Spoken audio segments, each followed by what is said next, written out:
क्या किसी भी व्यक्ति को बिना ट्रायल के 6 साल तक जेल के अंदर रखा जा सकता है सिर्फ आरोपों के आधार पर? हमारे देश का संविधान, हमारे देश का कॉन्स्टिट्यूशन आर्टिकल 21 के तहत ये कहता है कि देश के हर नागरिक के पास जीवन को स्वतंत्रता और सम्मानपूर्वक जीने का अधिकार है और बिना किसी ट्रायल के किसी भी व्यक्ति को इतने लंबे समय तक जेल में नहीं रखा जा सकता, क्योंकि आर्टिकल 21 ही ये कहता है कि फेयर एंड स्पीडी ट्रायल भी किसी भी व्यक्ति का फंडामेंटल यानी कि मौलिक अधिकार है। Article 19 freedom of speech and expression का मौलिक अधिकार देता है। आर्टिकल 14 कहता है इक्वालिटी बिफोर लॉ, कानून की नज़र में सब समान है। लेकिन क्या वाकई ये सारे मौलिक अधिकार उमर खालिद को भी दिए गए? क्योंकि वो पिछले 6 साल से सिर्फ आरोपों के आधार पर जेल के अंदर हैं। बहुत सारे लोगों को ऐसा लगता है कि वो सेडिशन के केस में जेल के अंदर है, सेक्शन 124A ऑफ आईपीसी, कि उन्होंने जेएनयू के कैंपस के अंदर भारत विरोधी कुछ नारे लगाए थे या लगवाए थे और इस केस के अंदर वो केस के लिए वो जेल के अंदर हैं। नहीं, उस केस में उन्हें बेल मिल चुकी है, जैसे कि कन्हैया कुमार और बाकी अन्य आरोपियों को मिली। तो उमर खालिद किस केस में जेल के अंदर है? उमर खालिद FIR 59/2020 के तहत नॉर्थ ईस्ट दिल्ली में हुए राइट्स की कॉन्स्पिरेसी यानी कि षड्यंत्र के आरोप में जेल के अंदर है।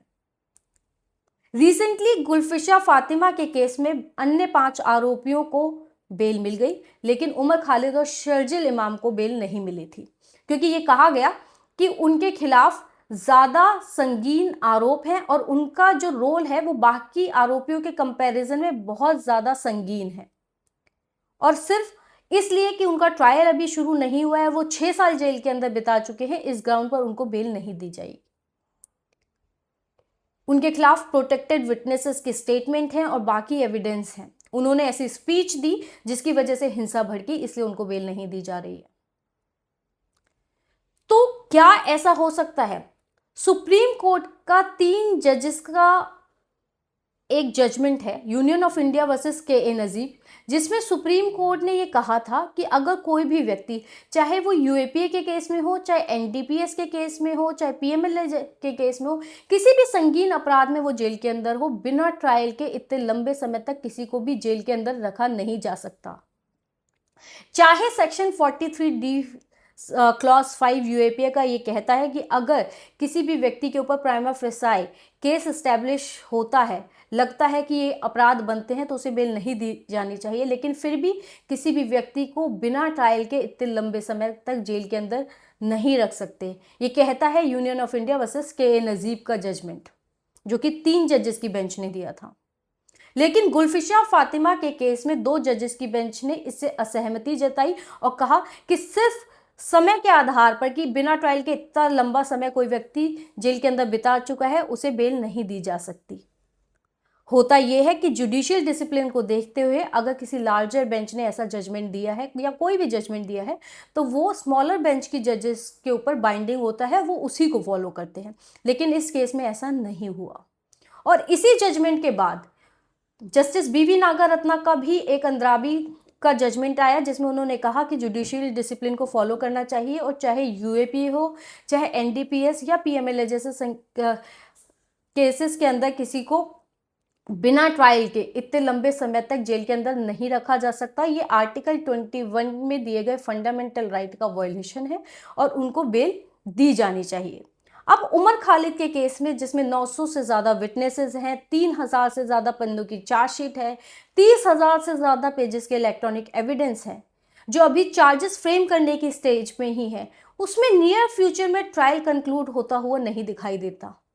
तो फिर ऐसे में इस केस में union of India versus KA Najeeb का जजमेंट क्यों फॉलो नहीं किया गया? यहाँ पर सुप्रीम कोर्ट के खुद के जजमेंट्स में भी असहमति नजर आती है। वहां भी कुछ जजेस को ऐसा लगता है कि उनको बेल मिलनी चाहिए थी, लेकिन नहीं मिली। तो क्या उमर खालिद के फंडामेंटल राइट्स का वायलेशन नहीं हुआ? और अगर बात की जाए कि सिर्फ उनकी स्पीच से हिंसा भड़की, तो क्या कपिल मिश्रा, परवेश वर्मा या फिर अनुराग ठाकुर के खिलाफ FIR नहीं होनी चाहिए थी? अनुराग ठाकुर ने खुलेआम कहा गोली मारो सालों को, देश के गद्दारों को। कपिल मिश्रा ने सीनियर पुलिस ऑफिसर्स की प्रेजेंस में ये कहा कि इन सीए प्रोटेस्टर्स से 3 दिन के अंदर अंदर सड़क खाली करवाइए, वरना हम अपने हिसाब से काम करेंगे।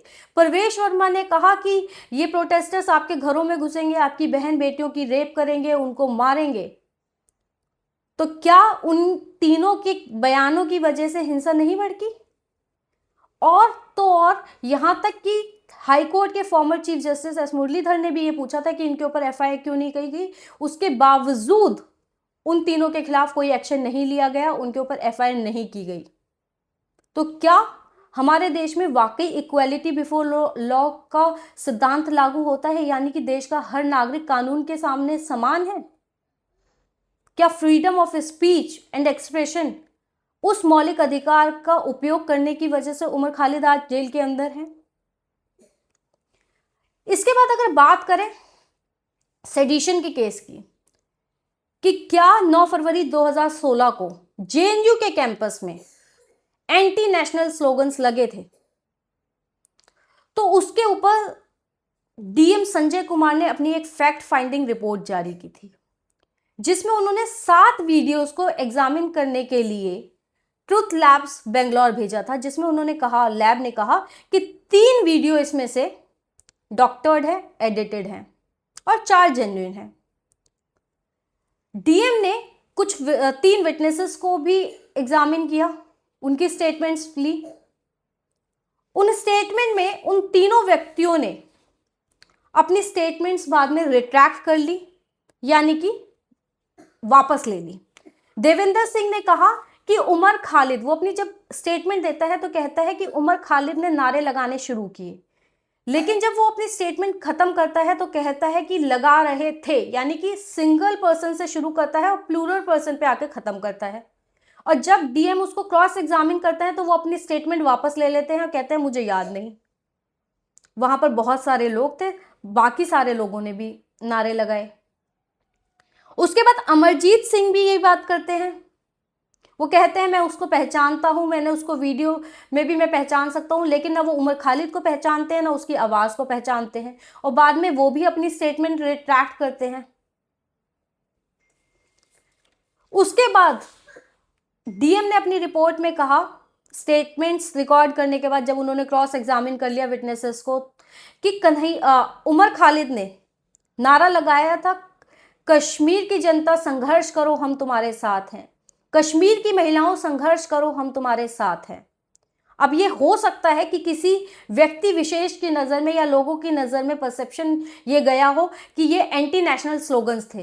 तो क्या एंटी नेशनल स्लोगन्स अगर लगाए भी थे, अगर आप इसको एंटी नेशनल स्लोगन मानते हैं, हालांकि सबसे इंपॉर्टेंट बात जो मैं यहाँ क्लियर करना चाहूंगी, डीएम की रिपोर्ट में कहीं ये नहीं कहा गया कि उन्होंने पाकिस्तान जिंदाबाद के नारे लगाए या भारत तेरे टुकड़े होंगे जैसे नारे लगाए। और दूसरी बात कि अगर ऐसे एंटी नेशनल स्लोगन्स लगाए जाते हैं तो क्या राजद्रोह सेडिशन का केस बन जाता है? Balwant Singh versus state of Punjab के केस में सुप्रीम कोर्ट ने क्लियर कहा था कि अगर एंटी नेशनल स्लोगन्स लगाए तो भी सेडिशन यानी कि राजद्रोह का केस नहीं बनता। क्यों नहीं बनता? क्योंकि एंटी नेशनल स्लोगन लगाने के बाद अगर हिंसा भड़की, पब्लिक डिसऑर्डर क्रिएट हुआ, तभी सेडिशन का राजद्रोह का केस बनेगा। अगर सिर्फ स्लोगन्स लगाए और उसके बाद हिंसा नहीं भड़की तो वहां पर राजद्रोह का, देशद्रोह का कोई केस नहीं बनेगा, तो सेडिशन का केस नहीं बनेगा। 1965 में भी Kedarnath Singh versus state of Bihar का एक केस था, जिसमें सुप्रीम कोर्ट की 5 जजेस की बेंच ने भी यही बात कही थी, अगर एंटी नेशनल स्लोगन्स लगा भी दिए किसी ने और उसके बाद हिंसा नहीं भड़की, पब्लिक डिसऑर्डर नहीं हुआ, तो आप सेडिशन का केस नहीं दर्ज कर सकते, राजद्रोह का मुकदमा नहीं बनता। सितंबर 2016 में सुप्रीम कोर्ट ने ये बात फिर से कही, जब देखा गया कि सेडिशन के केसेस बहुत ज़्यादा दर्ज हो रहे हैं, तो सुप्रीम कोर्ट ने फिर सितंबर 2016 में कॉमन कॉज के केस में ये बात कही थी कि सिर्फ एंटी नेशनल स्लोगन लगाने से राजद्रोह सेडिशन का केस नहीं बनेगा। उसके बाद अगर हिंसा भड़की, पब्लिक डिसऑर्डर क्रिएट हुआ, सिर्फ उसी सिनेरियो में राजद्रोह का, सेडिशन का केस दर्ज होगा। तो उमर खालिद के ऊपर 2016 का जो सेडिशन का केस था वो वैसे भी स्टे लगा हुआ है। 2022 में सुप्रीम कोर्ट ने राजद्रोह के सेडिशन के जितने भी केसेस थे उन सब में ये कहा कि वो जिस स्टेज पर हैं उसी स्टेज पर रहेंगे। किसी भी केस में किसी भी व्यक्ति के ऊपर कोई भी कोर्सिव एक्शन, उसके अगेंस्ट कोई एक्शन नहीं लिया जाएगा, क्योंकि अभी सुप्रीम कोर्ट के अंदर PIL फाइल हुई है, कॉन्स्टिट्यूशन बेंच के आगे वो पेंडिंग है कि क्या सेक्शन 124A कॉन्स्टिट्यूशनली वैलिड है। तो सेडिशन के केस में भी वो जेल के अंदर नहीं है, और वो जेल के अंदर है उन आरोपों के आधार पर जो अभी साबित नहीं हुए, जिनमें अभी ट्रायल शुरू भी नहीं हुआ। और सुप्रीम कोर्ट की खुद की जजमेंट होने के बावजूद बाकी लोगों को बेल मिल गई और उमर खालिद को बेल नहीं मिली है। तो आखिर उमर खालिद जेल के अंदर क्यों है, ये आप मुझे कमेंट सेक्शन में बताइए। धन्यवाद।